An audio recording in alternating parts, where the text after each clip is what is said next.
Nosferatu, ladies and gentlemen. Yes, we're going to have a little movie review tonight on the Report from Tiger Mountain. We're going to report on the new film Nosferatu by Robert Eggers, which is an adaptation of the famous book Dracula by Bram Stoker. We're going to talk about that tonight on the Report from Tiger Mountain, a great new film.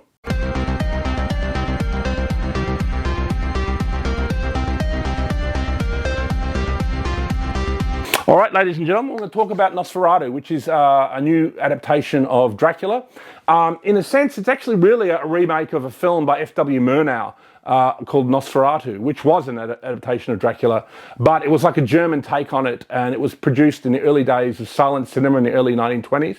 It's considered one of the great masterpieces of silent cinema, and it's really worth seeing. It still exists, and you can get it on Blu-ray or on DVD or whatever online, so make sure you check that film out. And also Klaus Kinski remade the film in the late 70s with Klaus Kinski as the vampire character, Count Orlok. And, look, it's a fascinating new version. I'm a big vampire, film fan. I've made a vampire film myself. It's here behind me, called Bloodlust. So I'm a fan of the genre. And, I thought this new film is excellent. I've seen many adaptations of the Dracula story. This is the book that it's based on. I've never actually read it. So after seeing this new film, I thought, well, it's time. So I'm about, 50, 60 pages into that at the moment, and just seeing how faithful it is.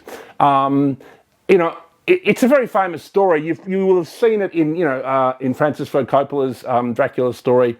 You will have seen it in the Klaus Kinski. It's a very similar story. It's about a young lawyer who goes to Eastern Europe, where he visits a very scary old count who is a vampire. In the book, he's called Dracula. In the movie version, he's called Count Orlok. And then he is making plans to come. In the book, he's coming to England, and in the German version, he's coming to Germany. In a sense, the film and the book is some kind of warning about immigration from Eastern Europe. Who exactly does Count Orlok represent? Some people who say he represents Eastern Europeans, like Hungarians and gypsies and people like this. Some have also noticed that Count Orlok has a kind of a almost an anti-Semitic character nose, a hook nose, that he maybe represents some kind of Jewish character. And obviously there's all the stuff with the blood libel in relation to Jews in Europe. And obviously Count Dracula sucks the blood of young people, of young virgins, and basically anyone he can get his hands on, he'll get stuck into their blood.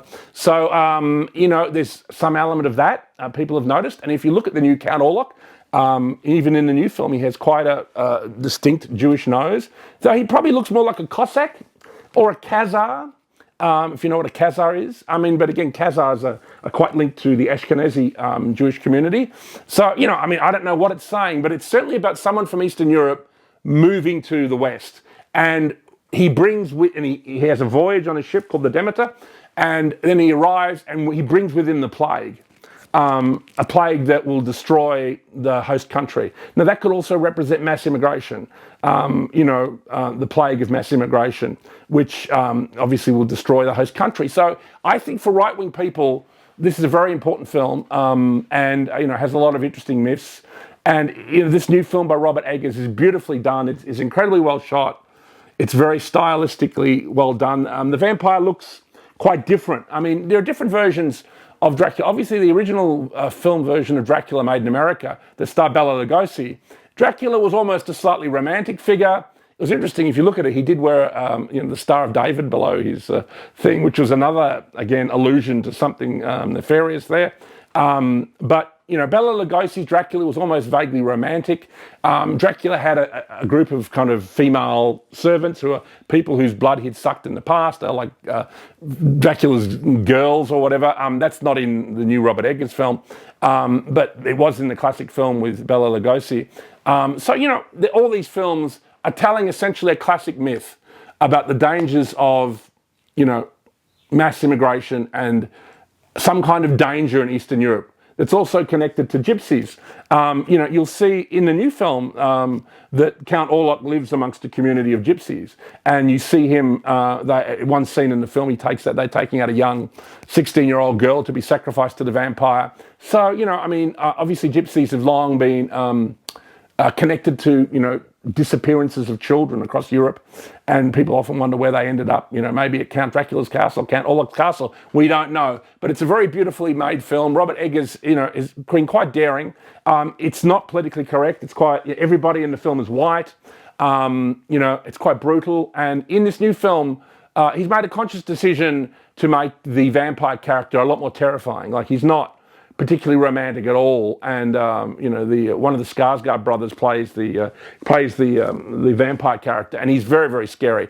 And he, as I said, he looks like some kind of demented Cossack with this big moustache. He looks even a bit like Jacob Frank, if you know who that is, who was a famous Jewish Sabbatean Frankist, who Candace Owens has spoken about. So if you look up Jacob Frank, he even looks like that. So look, it's all fascinating exactly what's going on here with this new film, but I do know that it's extremely well made. It's very entertaining. It's about 2 hours long, and you could do a lot worse than getting out of the heat this summer and going and checking out Nosferatu by Robert Eggers. It's a great film and something to think about.